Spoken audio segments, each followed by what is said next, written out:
읽었던 이 본문 가지고 선한 일에 쓰임받는 일꾼 됩시다는 제목으로 말씀을 전하겠습니다. 역사를 기록할 때 영웅사관이라는 것이 있고 민중사관이라는 것이 있습니다. 영웅사관이라는 것은 영향력 있는 뛰어난 인물을 중심으로 역사를 기록하는 것입니다. 반면에 어떤 사람들은 역사는 그런 영향력 있는 영웅 아니고 이름 없지만 그냥 역사 속에 드러나지 않는 보통 사람들을 통해서 역사가 형성되어 가는 것이다 주장하는 사람들은 영웅사관 아니고 민중사관 이렇게 주장합니다. 우리가 성경을 읽어보면 열왕기서도 그렇고 요즘 우리가 묵상하는 역대하도 그렇고 공동체의 역사를 왕을 중심으로 기록해요. 그래서 어떤 사람들은 성경은 이거 영웅사관 아니냐 그렇게 말하는 분들이 있는데 사실 성경은 그런 식으로 읽을 수 있는 것은 아닙니다. 성경이 왕을 중심으로 역사를 기록하는 이유는 왕이 그 시대의 어떤 영적인 상태를 보여주는 대표적인 인물이기 때문입니다.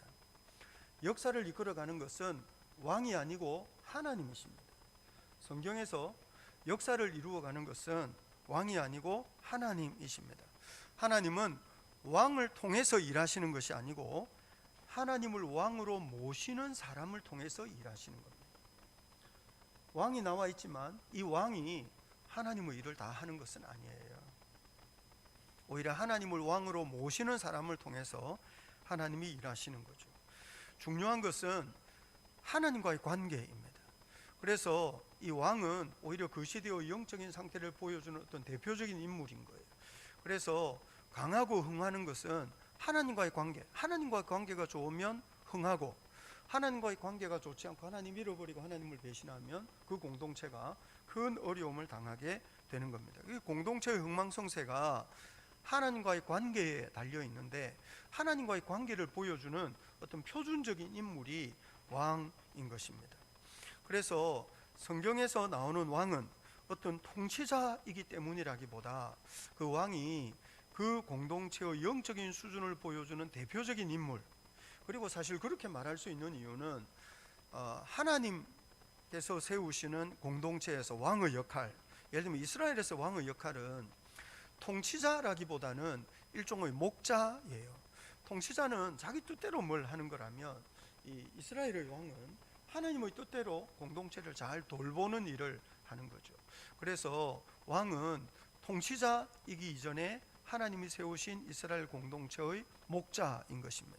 그래서 그 목자 노릇을 잘하면 공동체가 이렇게 잘 자라나고 그렇지 않으면 이 공동체가 아주 쑥대밭이 되는 거예요. 그래서 성경이 왕의 태도를 주목하는 이유는 이 왕이 그 공동체의 영적인 상태를 책임지는 목자이기 때문입니다. 그래서 목자 노릇을 잘 하는 게 사실 중요해요. 목자 그러면 우리는 항상 어떤 대표적인 인물을 생각합니다만 굳이 대표적인 인물 아니어도 목자 노릇 할 수 있습니다. 교회에서는요, 이를테면 가정마다 가장이라고 있죠. 가장.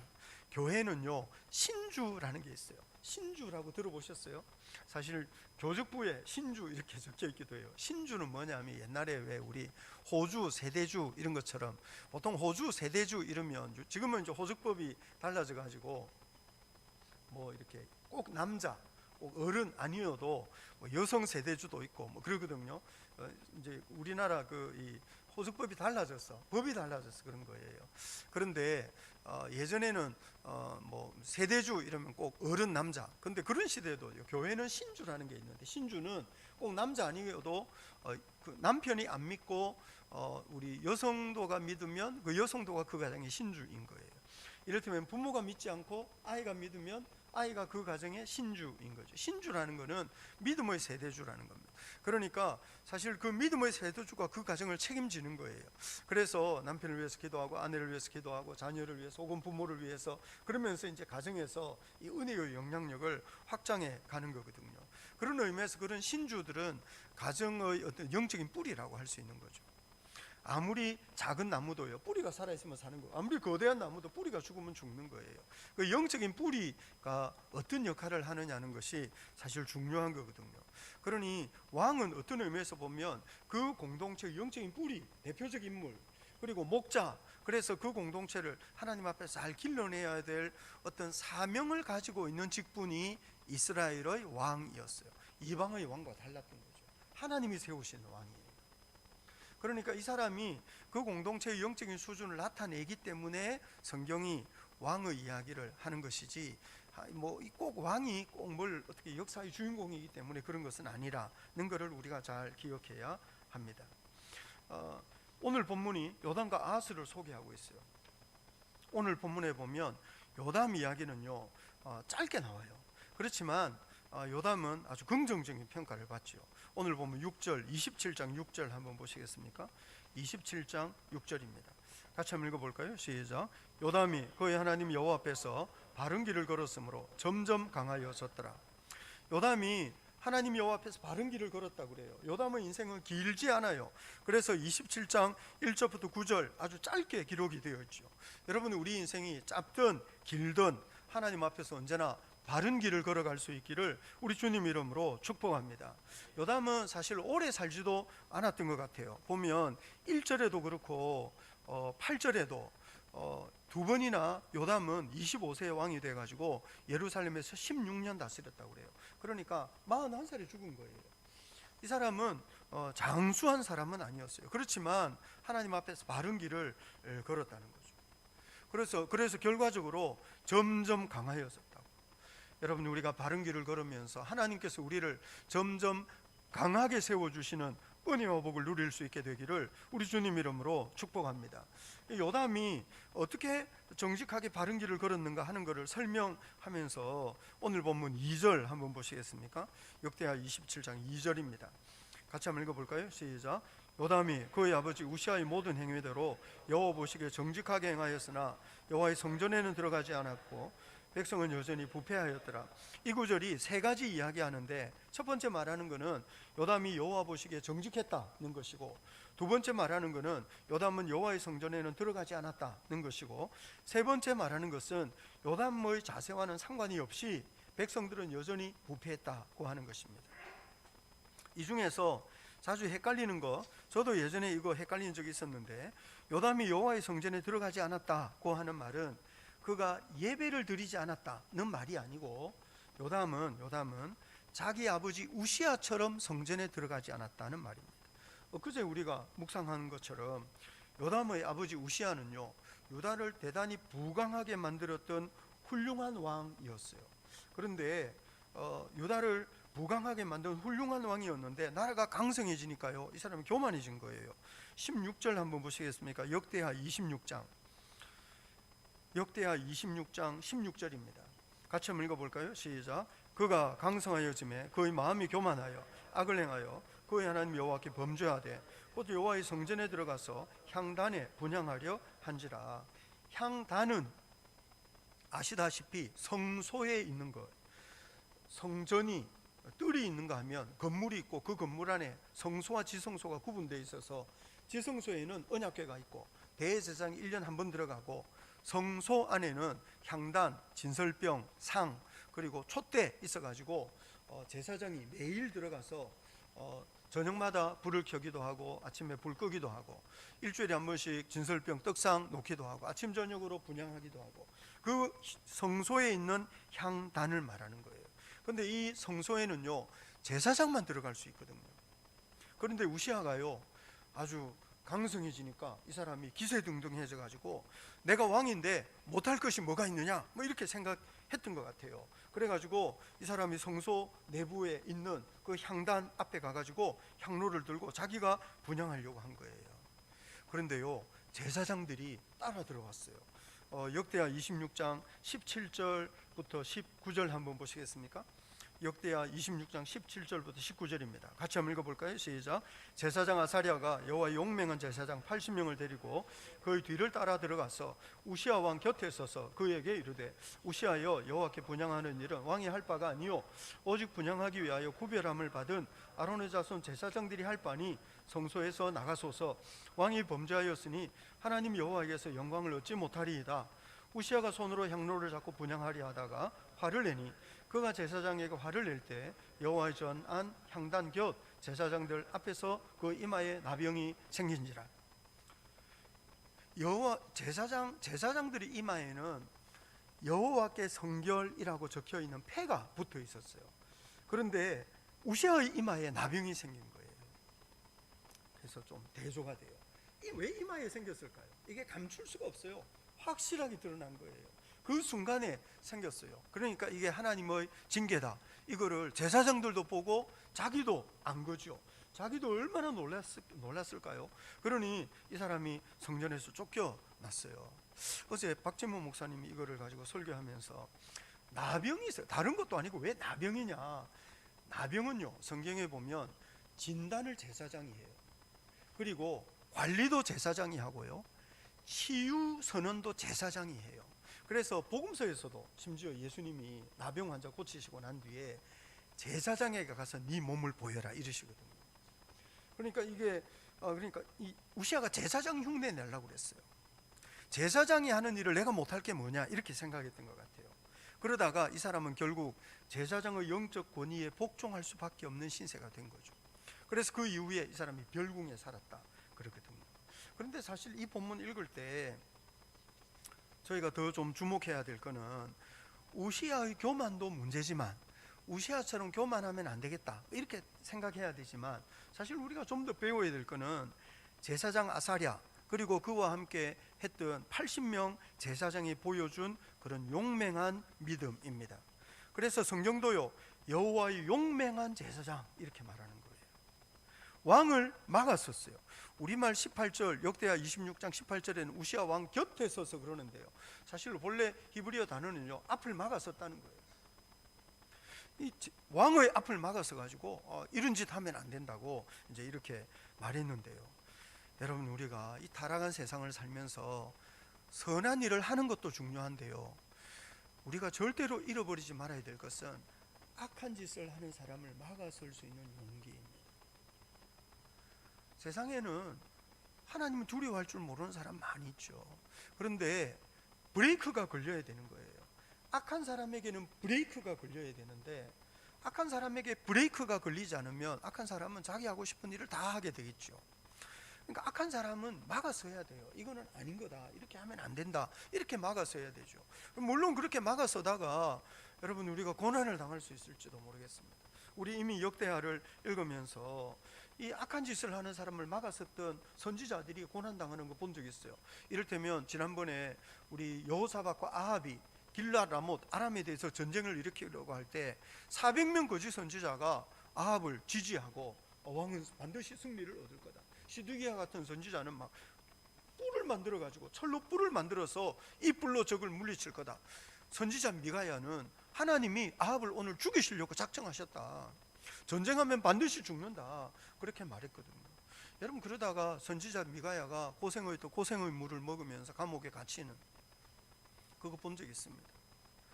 요아스가 처음에는 여호야다 제사장이 살아있을 때는 경건했지만 나중에는 자기에게 아첨하고 아부하는 사람들의 말을 듣다가 하나님을 떠났을 때 여호야다의 아들 스가랴가 요아스를 책망했죠. 그러다가 성전 뜰 안에서 돌에 맞아 죽었어요. 여러분, 우리가 믿음으로 살고 악을 막아서고 정직한 삶을 살면 늘 순탄하고 행복해지느냐? 그렇지는 않고 어떤 경우에는 고난을 당하고 대가를 치르고 억울하고 원통한 일을 당할 수도 있겠죠. 여러분, 그럼에도 불구하고 예수 믿는 사람은 자기 이익을 계산하지 않아요. 우리가 믿음으로 헌신하고 이렇게 불의를 대항할 때 내가 참 이 치를 대가 이런 거 생각하는 게, 그런 거 계산하는 게 아니고 하나님께 순종하기 위해서 악을 대항하는 거죠. 하나님을 경외하기 때문에 불의에 무릎 꿇을 수 없는 거죠. 세상과 타협할 수 없는 거예요. 그래서 이 아사랴와 용맹한 제사장 80명이 우시아를 막았었기 때문에 하나님의 영광이 나타나는 거죠. 악을 행하는 사람들이 거침없이 악을 행하도록 그대로 내버려 두는 것은 예수 믿는 사람이 할 일이 아닙니다. 그래서 여하튼 우시아는 제사장에게 가로막히고 그러면서 하나님의 영광이 나타나고 그러면서 우시아는 이제 쫓겨났어요. 그런데 요담이요, 그걸 다 본 거죠. 자기 아버지가 별궁에 유폐되어서 사는 동안 다 자기가 본 거예요. 요담은 16년 다스렸는데 혼자 다스린 게 아니고 우시아 죽기 전에 아마 한 2년 같이 이렇게 다스리다가 그리고 우시아 죽고 난 뒤에는 자기가 이제 왕노릇 한 것 같거든요. 요담이 자기 아버지 우시아가 그렇게 교만해가지고 성전에 들어가서 하나님께 쫓겨나는 것을 보면서 이 사람이 자기 아버지처럼 성전 내부로는 들어가지 않았다는 거죠. 요담이 조심스럽게 살았던 거예요. 그런데 요담은 그렇게 조심스러웠지만 백성들은 조심스럽지 않았습니다. 여전히 부패하였더라 그러는 거예요. 믿음 있는 사람이 어떤 공동체 안에 선한 영향력을 확대해 가는 것은 상당히 어려운 일입니다. 이게 내가 믿음으로 살고 내가 열심히 한다고 해서 다른 사람이 다 거기에 호응하느냐, 그렇지 않을 수는 있어요. 예를 들면 왕이 목자라 그랬는데 목자가 열심히 한다고 해서 양이 더 건강하냐, 그런 것도 아니에요. 그래서 우리는 사실상 우리가 열심히 믿음으로 선하게 살려고 애를 쓰지만 내 주변 사람들은 그렇지 않을 수도 있는 거예요. 그럼에도 불구하고 믿음으로 살아야 돼요. 그럼에도 불구하고 자기에게 주어진 일을 해야 되는 거죠. 요담은 백성은 여전히 부패했지만 자기에게 주어진 일을 계속했어요. 그래서 역대하 27장 3절부터 쭉 5절까지 보면 이 사람이 여호와의 전 윗문을 건축하기도 하고 오벨 성벽을 증축하기도 하고 여러 산성, 진영, 망대, 요새를 쌓기도 하고 그리고 암몬 자손과 싸워가지고 승리해요. 여러분 성경에 보면 지금 역대하를 보면 이방과 싸워서 승리하는 것은 정직한 왕이나 승리하지 정직한 왕이 아니면 승리하지 못하거든요. 그러니까 요담은 하나님께 정직하게 행하는 왕이었기 때문에 암몬과 승리해가지고 해마다 많은 전리품을 많은 조공을 받았다 이렇게 말해요. 그래서 요담은 사실 훌륭한 왕이에요. 그런데 오늘 본문에서 요담과 대조되는 요담의 아들 아하스, 요담의 아들 아하스는요 자기 아버지와 전혀 달랐어요. 역대기를 우리가 지금 묵상하고 있는데 역대기를 보면요 아달랴 사건이 아주 중요한 어떤 이 계기예요. 그래서 아달랴 사건 이후에는 유다 왕들이요 최소한 어떤 경각심을 가지고 하나님 앞에 믿음으로 살려고 나름 애를 썼어요. 물론 나중에 이게 실패하고 어긋난 길로 가고 뭐 이렇게는 하지만 그래도요 이를테면 역대하 24장 2절에 보면 제사장 여호야다가 세상에 사는 모든 날에 요아스가 정직하게 행했다 그러거든요. 역대하 25장 2절에는 아마샤가 여호와 보시기에 정직하게 행하였지만 온전한 마음은 아니었다. 뭐 이렇게 여튼 그래도 정직한 왕 흉내는 내는 거예요. 역대하 26장 4절에 보면 우시아가 그 아버지 아마샤의 모든 행위대로 여호와 보시기에 정직하게 행했다. 아하스는 아니에요. 아하스는 요담이 여호와 보시기에 정직하게 행했는데 아하스는 자기 아버지 요담처럼 행하지 않았어요. 오늘 보면 역대하 28장 1절부터 4절 한번 보시겠습니까? 역대하 28장 1절부터 4절입니다. 같이 한번 읽어볼까요? 시작. 아하스가 왕위에 오를 때 나이가 20세라 예루살렘에서 16년 동안 다스렸으나 그 조상 다윗과 같이 아니하여 여호와 보시기에 정직하게 행하지 아니하고 이스라엘 왕들의 길로 행하여 바알들의 유상을 부어 만들고 또 흰노마의 아들 골짜기에서 분향하고 여호와께서 이스라엘 자손 앞에서 쫓아내신 이방 사람들의 가증한 일을 본받아 그 자녀들을 불사르고 또 산당과 작은 산 위에와 모든 푸른 나무 아래에서 제사를 드리며 분향하니라.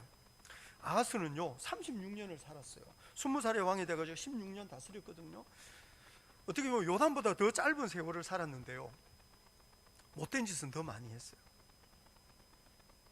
이게 기간과 상관없이 거의 이 아하스는 악한 왕이 할 수 있는 모든 죄를 다 저지른 그 악을 종합한 같은 인물이었습니다. 이 사람은 유혹에 넘어간 정도가 아니고 누가 자기를 그러니까 어떤 꼬임을 받아서 그런 것도 아니고 우리 앞에 보면 뭐 무슨 아하시아 이런 왕, 여호람 이런 왕은 이를테면 아달랴의 말을 듣고 자기 어머니의 뭐 교훈을 따라서 이런 식으로 그래가지고 최소한 누구의 영향을 받아가지고 이 아하스는요 주도적으로 악한 일을 했어요. 이 사람을 누가 뭐 유혹하고 뭘 누구 가르치고 훈계하고 이런 것도 아니고 이 사람은 어떤 자기 욕망이 너무 컸던 거죠. 그래서 아하스는 하나님을 버리고 악한 일을 하는데 대단히 주도적이었습니다. 여러분 우리가 성경을 읽을 때 항상 기억해야 될 것은 우상이요 단순한 종교가 아니라는 거예요. 이를테면 아하스가 바알을 섬기고 온갖 산당을 만들고 높은 산 작은 산 푸른 나무 아래서 제사를 드리며 분향하고 이런 것이 단순한 종교가 아니고 이게 우상숭배라는 것은 일종의 정신이고 사상이고 문화고 풍속이라는 것을 기억해야 됩니다. 이거는 세상의 길인 거예요. 왜 이 사람이 자녀를 불살르면서 우상을 섬겼을까요? 자기 자녀를 불살랐다 그러거든요. 어떻게 자녀를 불살릴 수 있을까요? 이 사람은요, 여하튼 강하고 화려한 삶을 사는 게 더 중요했어요. 풍요로운 삶을 사는 게 중요한 거예요. 더 풍요로운 삶을 살기 위해서 자녀를 불살르는 사람은 요즘도 있습니다. 요즘도 더 화려하고 더 강하고 더 풍요로운 삶을 살기 위해서 어릴 때부터 자녀를 사육하는. 그래서 제가 들었던 어떤 사람은요, 초등학생을 20개 학원을 보내는 부모 이야기를 들어줬어요. 혹시 우리 교회도 있는지 모르는데 우리 교회 그런 분 있으면 회개해야 됩니다. 회개. 20개를 보내. 여러분, 그러니까 이 애가 어떻게 되겠습니까? 근데 왜 부모가 그러겠습니까? 부모는 아이를 위해서 그러는 겁니다. 아이의 어떤 삶을 기대하면서 그러겠습니까? 그렇게 공부를 열심히 해서 더 화려하고 더 풍요롭고 더 강한 삶을 성공하라는 성공. 공부 열심히 해서. 근데 그게 공부가 되겠습니까? 그게 애를 죽이는 겁니다. 그런데 그것이 우리 시대의 문화가 아니라고 누가 말씀하실지. 그게 우리 시대의, 우리가 그렇게 할 수 있는 경제적인 능력이 없어서 그런 것이지, 만약에 우리가 돈이 있으면 무슨 일이든지 그렇게 할 수 있는 거 아니겠습니까? 유치원 다니는 아이를 논술 학원을 보내는 부모들이 있습니다. 논술 학원을, 유치원 다니는 애를 논술 학원을 보내는 거예요. 왜 그러겠습니까? 더 화려하고 더 풍요로운 삶을 살기 위해서 그러는 겁니다. 아이를 불사르는 것입니다. 그런 식으로 죽어가는 아이들이 얼마나 많습니까? 왜 아하스가 이렇게 했겠습니까? 그렇게 해야 강해지고, 그렇게 해야 풍요로워지고, 그렇게 해야 부강한 나라가 된다는 거예요. 이 사람은 더 부강하기 위해서 사실 하나님이 가르치는 믿음의 길을 버리고 이 사람은 세상의 방법을 따라간 겁니다. 그 시대는 다 그렇게 해야 부자가 되고, 다 그렇게 해야 성공하고, 다 그렇게 해야 풍성한 삶을 살 수 있다고 믿었기 때문입니다. 아하스는 더 강하고 더 풍성한 삶을 살기 위해서 믿음의 길을 버리고 세상을 따라간 사람입니다. 결과적으로 어떻게 됩니까? 아하스가 아람 왕과 이스라엘 왕 베가의 침략을 받았어요. 이게 결과라고. 오늘 본문은 아하스가 1절부터 4절까지 일을 했던 그 결과가 바로 이 침략을 당한 것이라고 그렇게 말합니다. 5절 한번 보시겠습니까? 5절부터 7절까지 한번 읽겠습니다. 시작. 그러므로 그의 하나님 여호와께서 그를 아람 왕의 손에 넘기심에 그들이 쳐서 심히 많은 무리를 사로잡아 다메섹으로 갔으며, 또 이스라엘 왕의 손에 넘기심에 그가 쳐서 크게 살육하였으니 이는 그의 조상들의 하나님 여호와를 버렸음이며, 르말라의 아들 베가가 유다의 사흘 동안 용사 12만 명을 죽였으며, 에브라임 용사 시그리는 왕의 아들 마하세야와 국내 대신 아스리감과 총리 대신 엘가나를 죽였더라. 이렇게 중요한 인물, 왕의 아들이 죽임당할 정도로 아주 치열한 전쟁이 벌어지고 비참할 정도로 패배했는데, 이유가 뭐냐 하면 5절에 그의 하나님 여호와께서 그를 아람 왕의 손에 넘기시며. 여러분, 이게 얼마나 재미있는 표현입니까? 아하스는 하나님을 자기 하나님으로 여기지 않았습니다. 아하스는 하나님을 경외하는 왕이 아니었다고. 아하스는 오히려 이방신을 더 귀하게 여기고, 그래서 이스라엘 왕의 길로 행하여 오히려 이방 나라를 더 귀하게 여기고 이방 나라의 신들을 더 소중하게 생각했는데, 아하스는 하나님을 자기 하나님이라고 여기지 않았는데, 성경은 말하기를 그의 하나님 여호와께서 이렇게 말합니다. 어떤 의미에서 보자면 아하스는 하나님을 인정하지 않았는데 하나님은 아하스를 유다 그 어떤 다윗 왕가의 후손으로 생각하신 거예요. 그래서 이 아하스를 아람 왕 또 북이스라엘 왕의 손에 넘기셨다고 이렇게 말씀하는 거죠. 여러분, 우리가 인생을 살면서 믿음의 길과 세상의 길이 어떻게 다른가 하는 것을 잘 생각해야 됩니다. 강하고 흥하는 것 중요한 일인데, 강하고 흥하는 것이 목표라기보다는 우리가 믿음으로 사는 것, 하나님 앞에서 정직하게 행하는 것이 더 중요하다는 사실을 우리가 잘 기억해야 합니다. 근데 아하스가 그건 몰랐어요. 아하스는 강하고 더 부강하고 더 풍요로운 삶을 살기 위해서 믿음의 길을 버리고 이방의 길을 따라간 거죠. 그러다가 엄청난 참 이 패배를 당했습니다.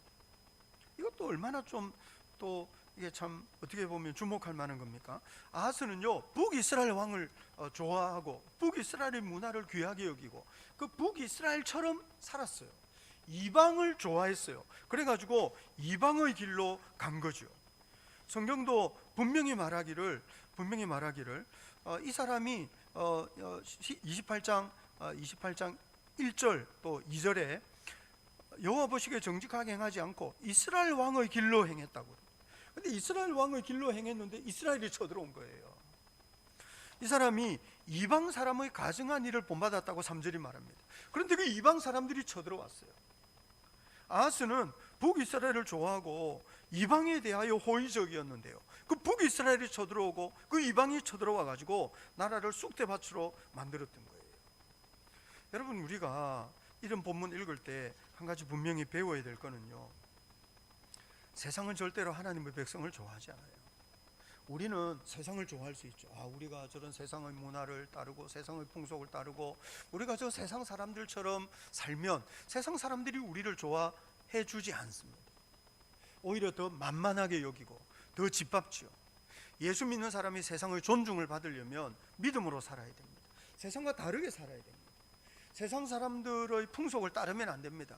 우리의 풍속을 따라야 됩니다. 예수 믿는 사람들이 성경에서 배우는 문화, 성경에서 배우는 풍속, 성경의 교훈을 따라 용맹한 삶을 살 때 세상의 존중을 받고 세상의 인정을 받는 것이지, 세상 사람 부러워하고 세상 사람 닮아가려고 하고, 여러분 그러면 결국 세상에 짓밟힐 수밖에 없는 겁니다. 세상 친구들 따라갈 것이 아니고 여러분, 우리의 영원한 친구 되시는 예수님을 따라야 할 줄 믿으시기를 바랍니다. 세상의 영광을 따르지 않고 십자가의 아름다움을 사모해야 할 줄로 믿으시기를 바랍니다. 세상 사람들이 귀하게 여기고 세상 사람들이 멋있게 생각하고 세상 사람들이 아름답게 여기는, 여러분 그거 아니고 예수 믿는 사람이 뭔가 좀 고지식 할 정도로 믿음으로 하나님 앞에 정직하게 믿음의 양심 지키며 살아가는 이것이 얼마나 중요한 일인지 모릅니다. 아하스는요, 북이스라엘의 문화를 따라가고 이방의 길을 따르다가 북이스라엘과 이방의 침략을 받아가지고 이렇게 낭패를 당하고 있는 거예요. 그런데 이 본문에요, 엄청나게 감동적인 에피소드가 있어요. 북이스라엘이요, 나라를 쑥대밭으로 만들고 포로를 20만 명이나 잡아가지고 이제 끌고 가는 거죠. 수많은 전리품을 가지고 북이스라엘 군대가 승리의 개선을 하고 있는데요, 그렇게 유다와의 전쟁에서 승리하고 20만 명 엄청난 전리품을 가지고 승리의 개선을 하는 그 군대를 선지자 오뎃이 가로막아 섰다 그럽니다. 오늘 본문 8절 한번 보시겠습니까? 8절입니다. 8절부터 10절까지 한번 읽겠습니다. 같이 한번 읽겠습니다. 시작. 이스라엘 자손이 그 형제 중에서 그들의 아내와 자녀를 합하여 20만 명을 사로잡고 그들의 재물을 많이 노력하여 사마리아로 가져가니 그곳에 여호와의 선지자가 있는데 이름은 오뎃이라.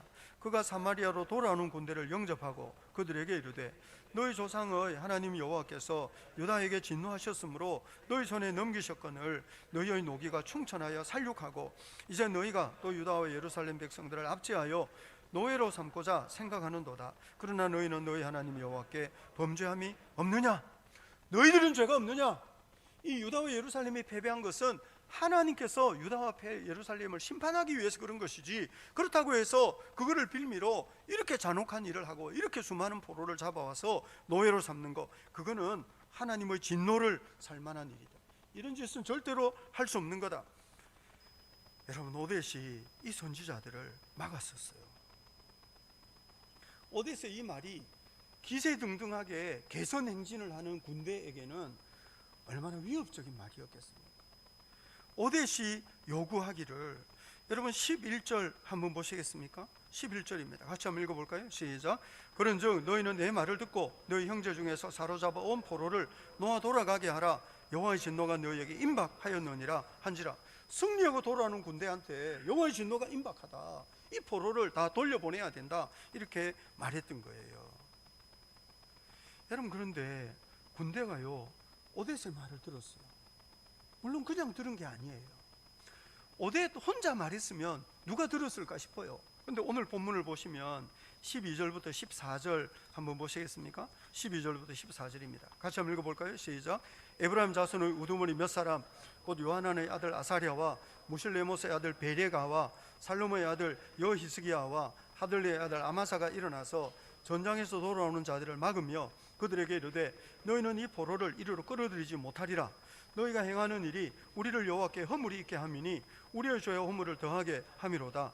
우리의 허물이 이미 커서 진노하심이 이스라엘에게 임박하였느니라 하매 이에 무기를 가진 사람들이 포로와 노력한 물건을 방백들과 온 회중 앞에 둔지라. 여러분, 12절 하반절에 전장에서 돌아오는 자들을 막으며, 마치 조금 전에 그 제사장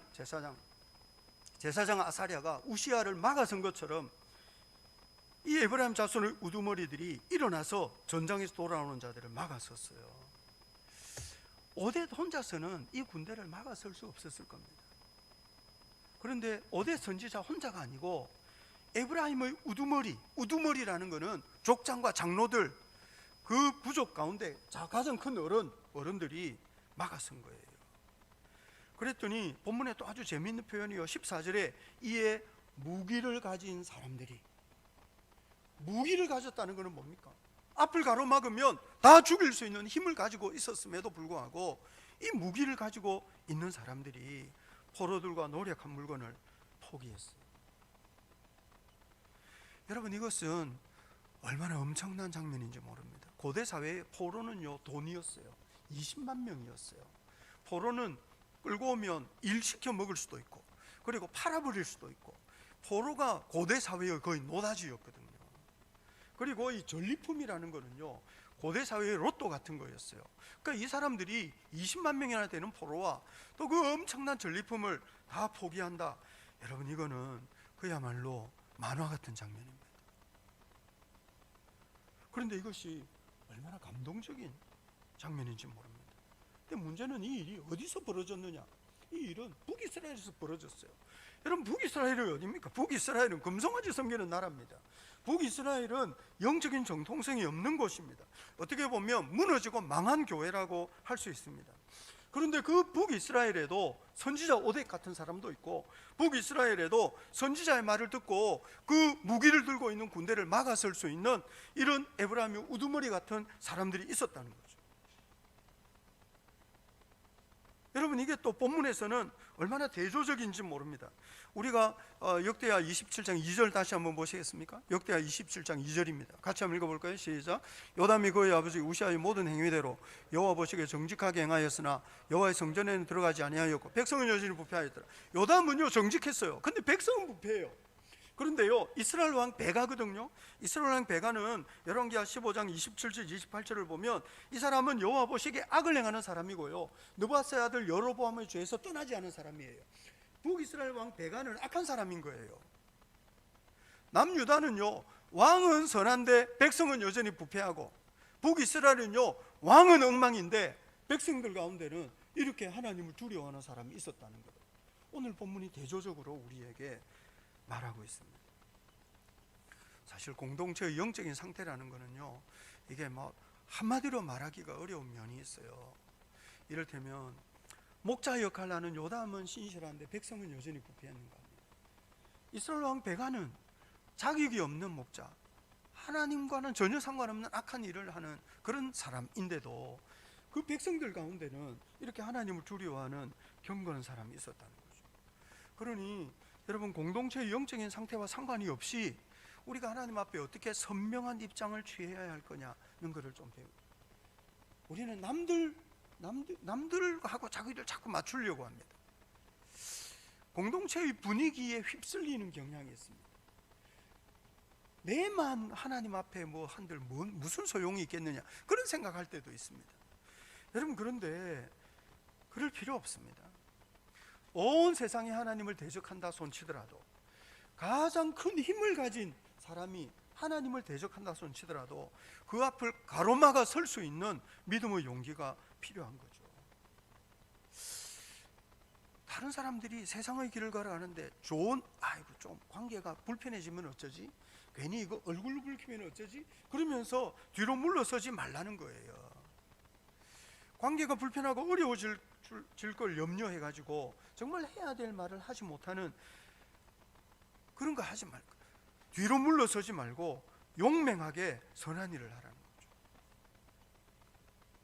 여러분, 오대시 20만 명이나 되는 포로를 끌고 돌아오는, 이미 12만 명이나 죽여버린, 사람 죽이는데 아주 이골이 난 그 무기를 든 군대를 막았었을 때 오대 선지자 안에 불안과 두려움이 없었겠습니까? 더욱이 개선하고 돌아오는 군대입니다. 여러분, 그런데 하나님이 하라고 하신 말씀을 하는 거죠. 여러분은 언제든지 다른 사람들의 눈치를 보지 말고 우리가 해야 될 선한 말을 할 줄 아는 그런 제자 될 수 있기를 바랍니다. 그리고 더 중요한 거는요, 우시아를 막아선 제사장 아사랴의 이야기나 아니면 오늘 본문에서도 역대하 26장 17절을 보시면 제사장 아사랴가 여호와의 용맹한 제사장 80명을 데리고 들어간 거예요. 우시아가 분향을 하려고 하는데 혼자 달랑 들어가서 말을 하려고 그러면 얼마나 힘이 들었겠어요. 뒤에 80명이 있는 거예요. 여러분, 성소 안에서 일어난 일이거든요. 성소는요 그렇게 크지 않았어요. 성전이라고 해봐야 우리 예배당보다 조금 더 길었거나 그렇겠네요. 여러분, 그러니 사실상 80명이 들어가면 성소가 가득 찼을 가능성이 있어요. 혼자 들어가서 뭘 하는 것보다 그래도 뒤에 80명이 있으면 뭔가 좀 더 든든하지 않겠어요? 여러분, 예수 믿는 사람이 선한 말을 하고 선한 일을 하는 거 중요한데요, 예수 믿는 사람이 또 반드시 해야 될 것이요, 선한 말을 하는 사람을 지지하는 거예요. 선지자 오뎃이 돌아오는 군대를 막아섰을 때 에브라임의 우두머리들이 선지자 오뎃을 지지하고, 선지자 오뎃이 말한 대로 해야 된다, 너희들 20만 명 포로 우리 형제들인데 이 사람들을 노예로 삼는 것은 안 될 일이야, 이렇게 막아섰으니 그 무기를 든 군대가요 오뎃 말을 듣고도 물러섰지만 오뎃을 지지한 에브라임의 그 우두머리들의 영향력을 무시할 수 없었던 거죠. 여러분, 그래서 선한 말을 하고 선한 일을 하는 사람을 지지하고 응원하는 것이 얼마나 중요한 일인지 모릅니다. 선한 말을 하는 사람이 혼자 고군분투하도록 버려두면 안 됩니다. 여러분, 인생을 살면서 무슨 선한 일을 하려고 하는 사람이 혼자 고군분투하도록 버려두면 안 됩니다. 선한 일을 하는 사람은 지지를 받아야 되고요, 선한 일을 하는 사람은 응원을 받아야 되고요. 그래서 내가 설령 선한 일을 하지 못하더라도 네가 하는 일이 옳다, 네가 하는 말이 바르다 그러면서 박수 쳐주고 도와주고 하는 것이 얼마나 중요한 일인지 모릅니다.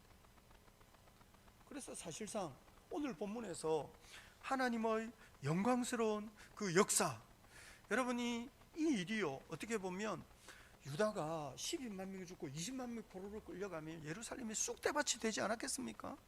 그래도 그나마 포로로 끌려간 20만 명이 돌아온 거예요.